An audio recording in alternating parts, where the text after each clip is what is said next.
दोस्तों सलाम वालेकुम आदाब। मैं अरशद हसन आज़मी आप तक चैनल में एक बार फिर आप लोगों का स्वागत करता हूं। दोस्तों, जो कृषि कानून को लेकर किसानों का आंदोलन चल रहा था पिछले 2 महीने से, लगभग 62-63 दिन हो गए थे। 26 जनवरी से पहले तक वो शांतिपूर्ण आंदोलन चल रहा था और सबसे सफल आंदोलन था। दुनिया भर की जो सहायता थी, समर्थक थी, वो किसानों को मिल रही थी। लेकिन गोदी मीडिया, सरकार और सरकार के समर्थक इसको अंधभक्त भी कह सकते हैं, उनको कोई भी ऐसा पहलू नहीं मिल रहा था कि इसको कैसे भी करके किसानों के खिलाफ खड़ा कर दिया जाए। इसमें मुस्लिम एंगल भी खोजने की कोशिश की, वो भी नहीं मिला। हिंदू मुस्लिम फैक्ट भी नहीं मिला।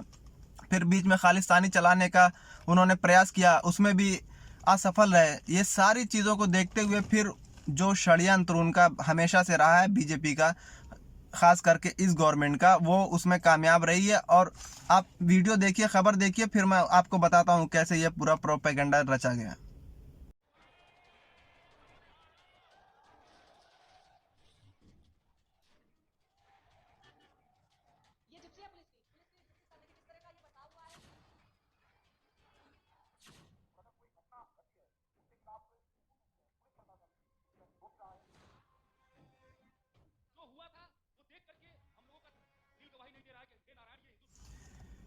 तो दोस्तों, आपने देखा कि मीडिया कैसे इस न्यूज़ को खूब दिखा रही है, और वाकई में जो भी हुआ बहुत ही गलत हुआ। लेकिन मीडिया में कभी इस बात को लेकर सवाल नहीं होगा कि वो कौन लोग थे। जब इतनी बड़ी, लगभग 60-62 दिनों से इतना बड़ा आंदोलन शांतिपूर्ण चल रहा था, तो अचानक हिंसा कैसे वहां पे हो गई? अचानक किसान हिंसक कैसे हो गए? वो कौन से तत्व थे जो तयशुदा रोड से अलग गए? जिन रोड पे मार्च करने की परमिशन थी, उस रोड को छोड़कर दूसरे रोड पे गए, लाल किले की तरफ गए। और अगर लाल किले की तरफ गए तो वहां पे पुलिस ने अपना बल क्यों नहीं प्रयोग किया उसको रोकने के लिए? लेकिन ये सारे सवाल मीडिया से गायब है। और वो कौन था, उसको पकड़ने के लिए क्या हो रहा है, किसका प्लान था, वो सारी चीजें गायब है। क्योंकि वो सारा प्लान ही था, उनको गायब ही करना था। उनको बस मुद्दा क्या बनाना था? किसान को बदनाम करना था।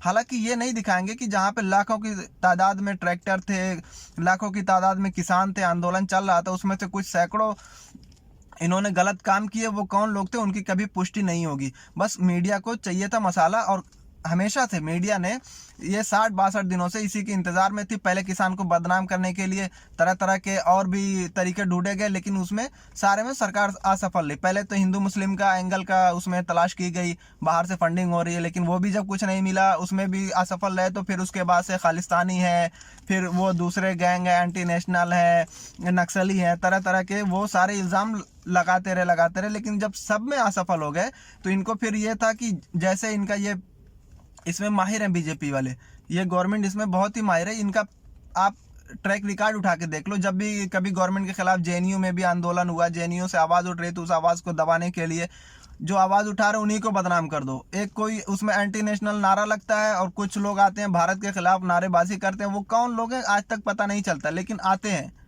वो लोग आते हैं, नारा लगाते हैं, ना उनकी कभी खुलासा होता, ना पकड़ होती है। हाँ, बस ये होता है कि फलां की रैली में और फलां लोगों के ग्रुप में ये नारा लगा, लेकिन नारा लगाने वाला कभी पकड़ा नहीं जाता। उसी तरह जामिया के भी आंदोलन में यही होता, जेएनयू में भी यही हुआ, और किसानों के साथ भी इसी मौके की तलाश थी और वही किया गया। हालांकि इसमें जिसका ये फोटो वायरल हो रहा है, जिसने लाल किले पे झंडा लगाया है, उसका बीजेपी के बड़े बड़े नेताओं के साथ फोटो है। लेकिन इस पर खुलासा नहीं होगा, ना मोदी भक्त करेंगे, ना बीजेपी भक्त, और ना ही ये गोदी मीडिया इस पर कभी खुलासा करेगी, ना इसकी मांग करेगी। उन वो जो जिन्होंने ये गलत हरकत की, उन तत्वों को छोड़कर सारी चीज़ें इधर आ जाएंगी। जो किसान पीसफुल प्रोटेस्ट कर रहे थे, और जो गवर्नमेंट को इस बात के लिए मजबूर कर रहे थे कि वो काले कानून को वापस ले, वो सारे मुद्दे गायब हो गए। इनकी जो देशभक्ति है, इनकी इनकी जो देशभक्ति है, वो सरकार के हिसाब से चलती है। केरला में अगर हाथी मरेगी तो इनकी देशभक्ति जागेगी, लेकिन अगर हाथरस में एक बच्ची का रेप और उसकी हत्या हो जाएगी, तो इनका कभी भी देश प्रेम नहीं जागेगा। ये उनके लिए कोई बड़ी घटना नहीं होगी।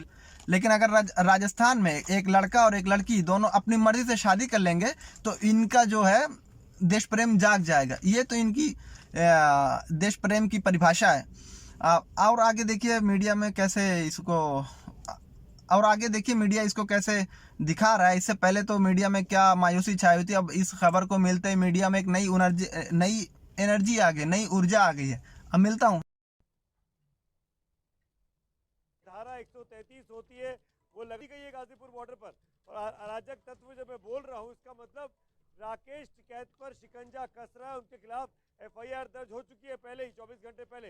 अंकित गुप्ता मेरे साथ है तमाम तस्वीरों के साथ। अंकित, करने के जो आदेश दिए हैं उसे लेकर अब एक्शन शुरू होने वाला है। अंकित वहीं पर मौजूद है। अंकित, देखिए, बात यह है कि आसपास का जो पूरा इलाका है उसे बैरिकेड से रोक दिया गया है, बैरिकेडिंग उसकी कर दी गई है ताकि अब अगर आने की कहीं और से किसानों की कोशिश हो तो वो ना होने पाए, क्योंकि प्रशासन की तरफ से आदेश दे दिए गए हैं कि धरना स्थल खाली होगा। लेकिन यहाँ जो किसान मौजूद हैं उनका ये कहना है कि किसान कूच करने लगे हैं दिल्ली की तरफ, वो इस बॉर्डर पर पहुंचेंगे। पुलिस, यूपी पुलिस की जो तैनाती है वो यहाँ पर ये बता रही है कि सरकार एक्शन लेने के लिए तैयार है, लेकिन हम कर रहे हैं, गांव से किसान आ रहे हैं। अब उसकी आहट मिलने लगी है कि मुजफ्फरनगर से किसान आ सकते हैं और भारी संख्या में आ सकते हैं। राकेश टिकैत के भाई ने एक पंचायत की है वहां पर।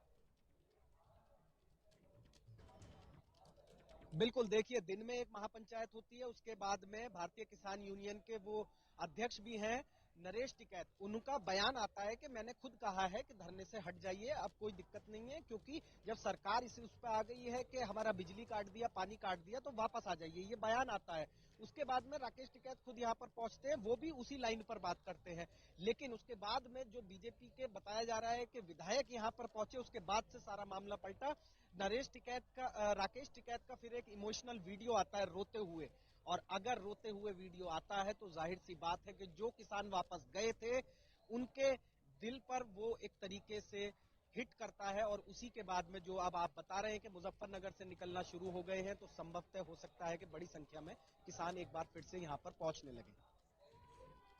चलिए, मैं रक्षित आपके पास लौटूंगा अपडेट के लिए। फिलहाल तो दोस्तों, आपने देखा कि गोदी मीडिया कैसे गवर्नमेंट के लिए काम कर रही है, कितना उत्साह हो कि ये खबर बता रही है कि राकेश टिकैत को अभी गिरफ्तार किया जाएगा और आंदोलन को ख़त्म करने के लिए भारी तैनात में फोर्स का भारी मात्रा में फोर्स को तैनात कर दिया गया है। अभी कुछ ही देर के बाद ऐसा लग रहा है कि गवर्नमेंट ने आदेश पास करा लिया है, यूपी सरकार ने, और डीएम को आदेश दे दिया, एसपी को आदेश दे दिया, फलाना ढिमका जो भी था आपने न्यूज़ में देखा।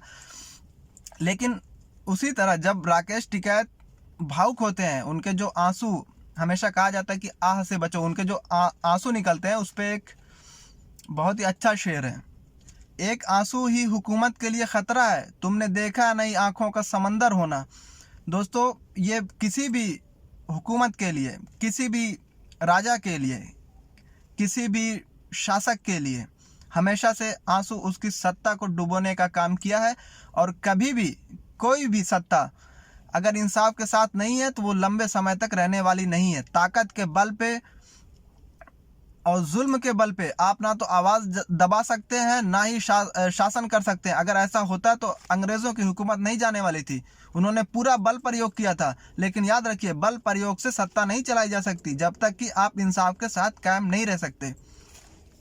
वही हुआ, बाद में कैसे गोदी मीडिया के सुर बदल गए। उसके बाद थोड़ा नरमी इख्तियार की, मुजफ्फरनगर से लोग आ रहे हैं भारी तादाद में किसान का सपोर्ट करने के लिए, गांव से लोग आ रहे हैं। सरकार अभी